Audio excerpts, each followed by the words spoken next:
Today we're talking with Dr. Michael Walsh, and you do a really nice job. Um, I think making the area of HR analytics really accessible to people. Thank you very much. It's great to be here. HR analytics, I think, to many HR professionals is kind of a scary thing.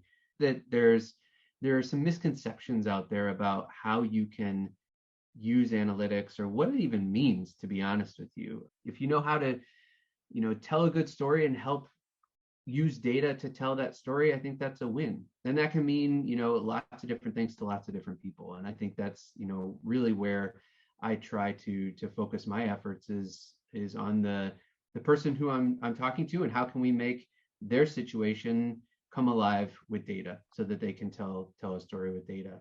I'll preface all of this by saying, I was not good at math. Growing up and in high school, I was terrible at math. And that's the beauty of statistics and analytics as well, is that there's a ton of art in using statistics, and how do you apply different things to certain situations, and it's almost like decision science, and how do you make the right decisions up front. Running the analytics, I could teach anybody how to push a button and what that button does on a statistical program and those kinds of things, but really it's the art before the science that's the most important part. I started out in consulting and really kind of fell in love with it. I got exposure to analytics through a couple of different projects that I happened to be working on, and really just kind of fell in love with the power of using analytics to predict kind of human behavior. And in many cases, it was why are people leaving organizations, and can we predict using the kind of antecedents of why someone would leave? Can we predict those things and help organizations to make better decisions in order to keep their people? And that's really what opened up my eyes to analytics, and it was kind of history from there. And looking at your writing, it really does take a very holistic view at a broad range of topics that HR professionals are accountable for. So it's not about KPIs and dashboards. Right. It's actually about the structural underpinnings of how this works and how you should use them to construct good practices and processes and make good decisions. The structure of the book was really focused on how do I make this real for HR practitioners and students in HR to use as a handbook in their day-to-day lives. So they may access dashboards and they may, download reports and that kind of thing, or put reports together. But for me, it was more about how do I write something that is applicable to the everyday practitioner. I put myself in the position of an HR generalist or HR manager in a plant and thought, okay, well, HR analytics is applicable to every single function in HR, whether that be staffing or career management or performance management and development, or benefits or training, whatever it may be. You can apply analytics in some way, shape, or form. And so I really wrote the book to be more applicable to those functional areas, so that anybody could pick up the book at any point in their career, regardless of what they're working on, and there will be something for them to work on in analytics that applies to where they are. The intro chapter and the kind of conclusion chapter start with the 4 roles of analytics as well, because I really wanted people to be grounded in and spend some real time thinking about where do they fall on this spectrum of analytics. As I mentioned earlier, the term HR analytics can apply to so many different things. And if you ask 10 people, you get 12 answers on how it's defined. But I really wanted to have people spend some time reflecting upon themselves and their organization to kind of understand where they fall in that mix. There are 2 different axes that you need to think about, or 2 different ratings that you need to think about. The first is your own personal, where do I fall on a scale of capability?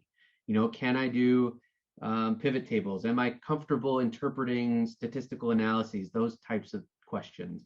And there's a scale in the book and a quiz that you can take and that kind of thing. Everybody loves a quiz, right? A self-assessment. Where do I fall on the scale? So, and then the second piece is, where is the organization? Because I've worked with several organizations when I was consulting, and even internally when I started and led analytics functions, I got this wrong, and I want people to learn from my mistakes, which is you've got to assess the organization. And if the organization is not ready for predictive analytics or advanced analytics and those types of things, you're going to fail every time. And so that second piece of the assessment really is, where does your organization fall on this kind of spectrum of analytical capabilities and really the desire to have more analytics. And so when you marry those two things together, as with anything important in life, you boil it down to a 2x2 matrix, and off you go and running. And so kind of the four rules of analytics, the first is really kind of that amateur bucket. And that's if somebody has kind of low ability or low skill in terms of analytics and interpreting data, those types of things, and the organization has low appetite for analytics. And in my matrix, the boxes aren't the same size, and that's the biggest bucket, is the amateur, because it takes really the longest amount of time to get out of that kind of quadrant.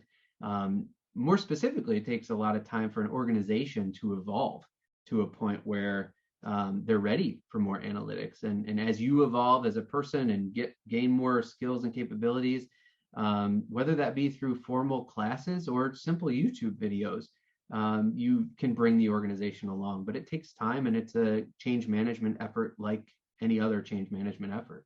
And then as we move kind of higher up the hierarchy, so to speak, as the organization becomes more advanced, if you're still in that kind of lower range, you move to kind of I've called it the apprentice bucket. And really that's an ability for an HR professional to learn from the organization.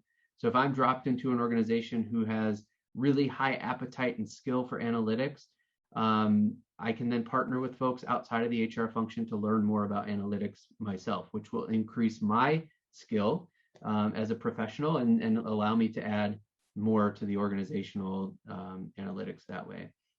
So as my skill increases, I then go to the advocate bucket. So if I have a high skill and ability, but the organization is more on the lower side, then I need to really start advocating for analytics. And that's really helping the organization understand why analytics are important and what we can do with them, storytelling with analytics. But still, it's all about that change management curve at that point in time. And how do I bring the organization along with me? And then finally, it's the advisor bucket. And that's when both of those skills, my skills and abilities, are on the high side, and then the organizational appetite and understanding is on the high side.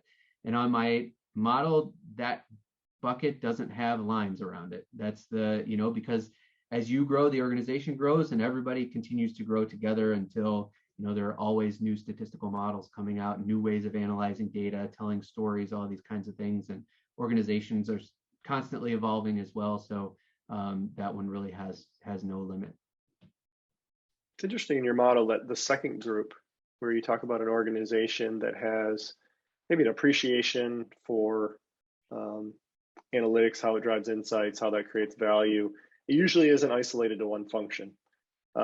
Do you see organizations when they get into that status where you see career paths? I would imagine, just from my experience, where you see people moving from HR analytics to category management or marketing, or maybe to demand planning, or to these other kind of analytics-based roles in organizations. Do you see kind of internal mobility or internal career paths working cross-functionally?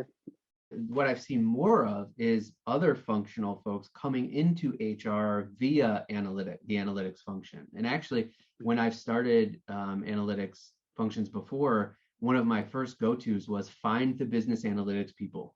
And can I use them to help me, as I'm getting my footing, learn from them as they started their business analytics functions or their marketing analytics functions? What are the roadblocks that they ran into? What are the things that I need to avoid? And can I use some of their capacity? Because they oftentimes have the statistical tools that we need. They have the knowledge, they have the know-how. Even things in IT, like database management and those types of things, are really critically important as you build and get more into analytics. And so, plus they know where all the skeletons are hiding and those kinds of things too. So those functional areas are really important to be, connected at the hip and in lockstep with as you're building the function and expanding the function. And I've seen several cases of whether again be marketing folks or business analytics folks coming into the HR function through analytics, for sure.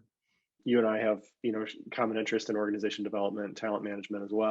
Yeah, I think for me, it's really about how analytics has changed my mindset and how I look at the world. I mean, it's not just isolated to, yes, I use it all the time in my role, but it's really not just isolated to my role, my current role. I mean, it's been an influence in the past, in my current role as well, and honestly, my personal life too. I mean, I look at, news headlines completely differently now than I did before I got into analytics, and really understanding what's behind the headline and what's behind, the story, and how do you tell a good story using, sometimes anecdotes are helpful for sure, but sometimes they're completely inappropriate. And I think in HR we oftentimes gravitate towards the anecdotes, and I think analytics helps you to kind of see through that a little bit and be more critical of, not necessarily critical in a bad way, just more critical in terms of higher level thinking.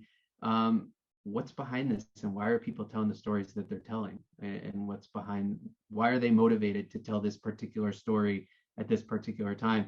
And that's a skill that transcends any role. No, I think it's interesting that we do bring a lot to interpretation of data, and being able to look at something and say it could mean A, B, and C. What I know is this.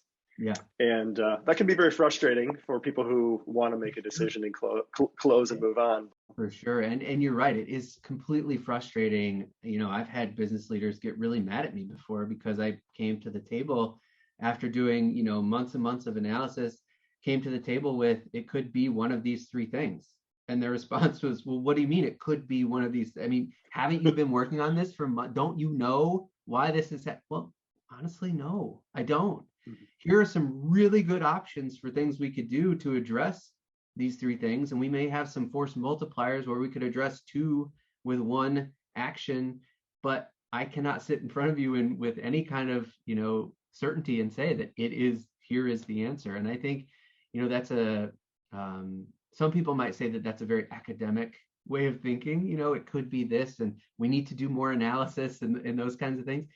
But that's honestly, when we deal with people and people data, that's really, at the end of the day, that's a lot of the answer. Is it could be X, Y, and Z. And if anybody comes to you and tells you that it is this for sure, run far and fast. Well said. That's well said. People who are claiming certainty on things that you can't know. Yeah. That's the first question we should ask ourselves before we get too emotionally involved in something is, can I know the answer to this? If a choice has to be made, that's different. It's to say, okay, well, what should we do? Well, we have to decide, and this is what I would recommend. That's different than saying I can know for certain. You write a little bit about how people should make people decisions. Why is it important that people should make people decisions? Yeah, so I can't take credit for the quote. The brilliant Prasad Sethi from Google, I think, especially when it comes to HR analytics, people still don't know what it is. And there are lots of vendors out there that, sell analytics solutions, and, depending on where you fall on the matrix and those kinds of things, it means different things to different people.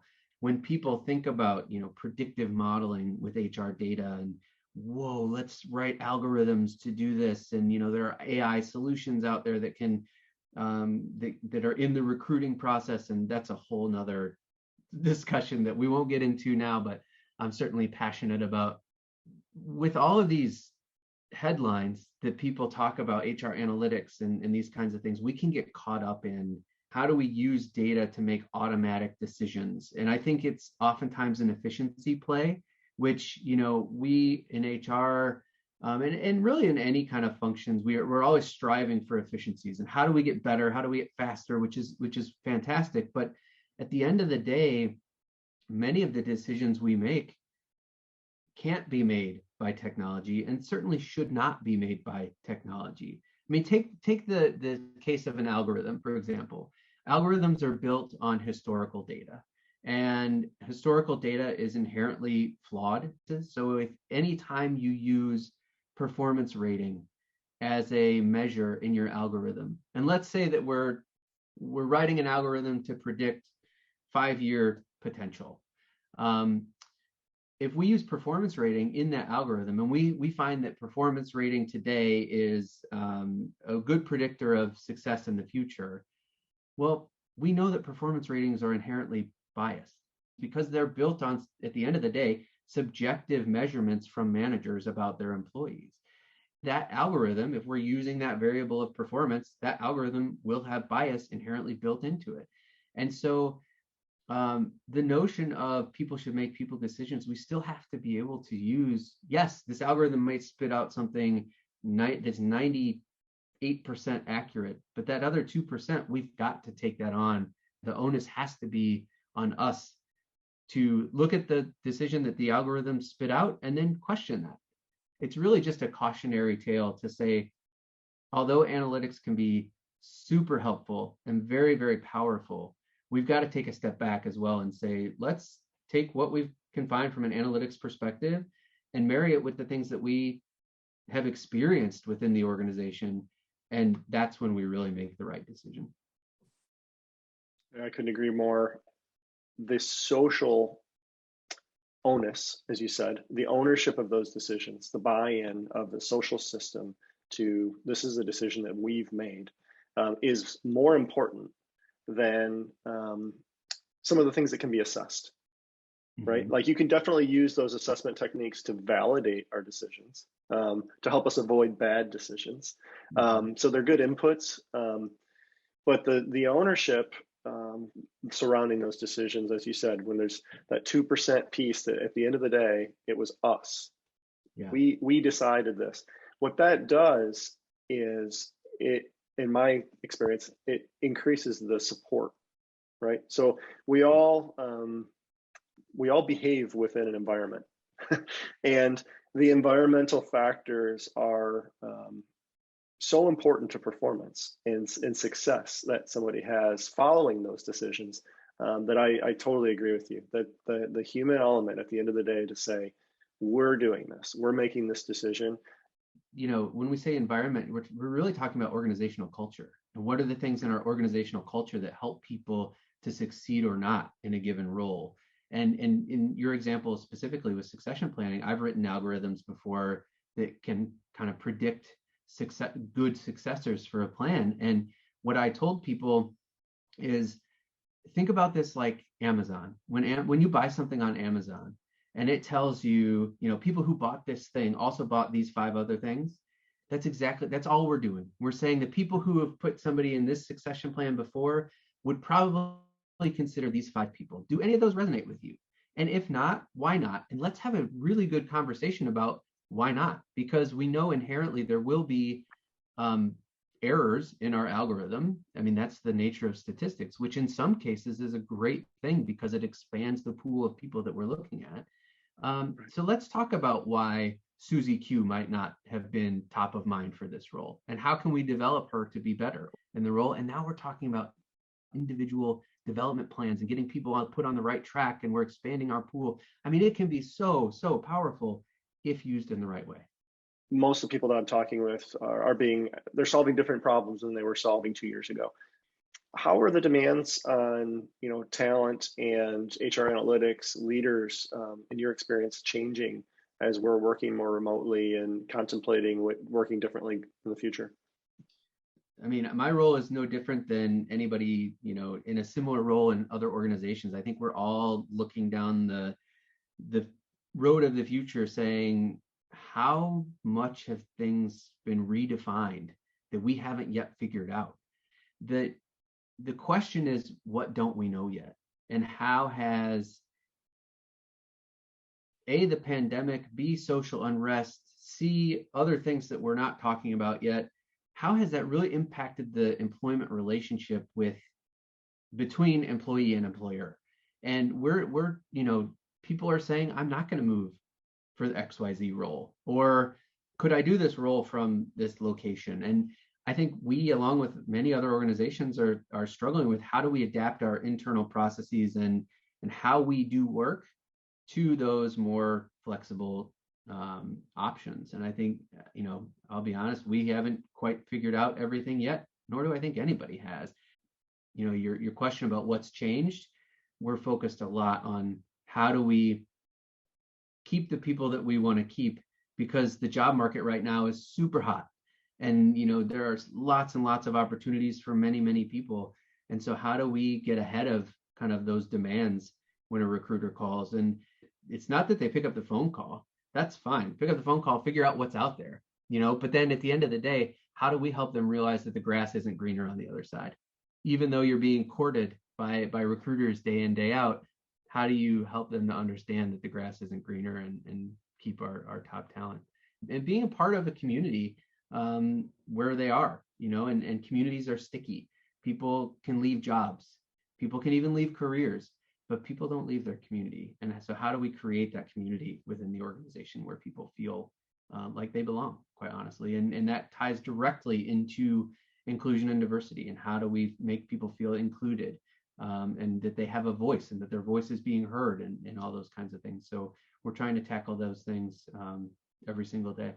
It definitely seems like there's a healthy humility towards what's happening right now.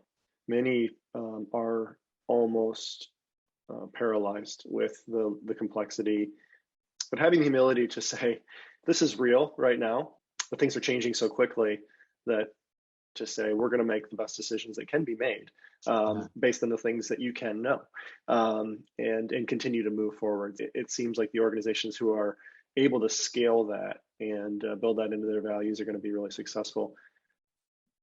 And it sounds like motherhood and apple pie, and it is. The day-to-day things are really about genuinely caring about your employees and the people that you work with, and what makes them tick, and understanding it. And it takes time.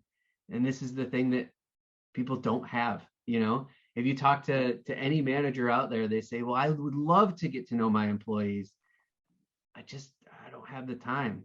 Well, you got to make the time, because that's what really matters. Yeah, it goes back to what you're saying, the value of the community, the sense of belonging. Those are things that people can't replace. Yeah. And once, as you said, once that gets turned into a commodity game, it's pretty hard to win. Well, and the other piece about that is you can't fake it. Like, employees know when you're faking community. They know when you're faking. Some of the best employer branding I've ever seen. Organizations make big investments, bring creative people in, trying to sell an organization to be something that it's not. Mm-hmm. And, you're in those briefing calls and people want your feedback, and you're like, as long as the people that they know that work here would say that that's true, that is amazing work. To the extent that it's not, are we saying it's our ambition, or are we trying to mislead people? To your point, you can't fake culture. You have in the closing of your book, there's a section that talks about your hopes as you look ahead. What are you excited about? Yeah, I look forward to the HR function continuing to add more value. The most brilliant that I've worked with are business leaders first. And I think the reason why is because they have that different mentality, that shift in mentality that I talked about earlier, in terms of viewing the world through a bit of a different lens. And they're always, it's not even a question of, are they at the table? They're setting up the table and inviting other people to the table. I think analytics can help get us there. It's not the silver bullet. Nothing ever is. We talked earlier about it could be these three things. I think analytics is one of those things too. It could be analytics. Yeah, it could be a lot of other things too. But I think analytics can certainly help to propel the HR function into the future. I hope people start to view the world just a little bit differently. Ask 2 more questions. That's it. Just 2 more questions. When you think you know the answer, take a step back and ask 2 more questions. And if we can do that, huge win. Huge win.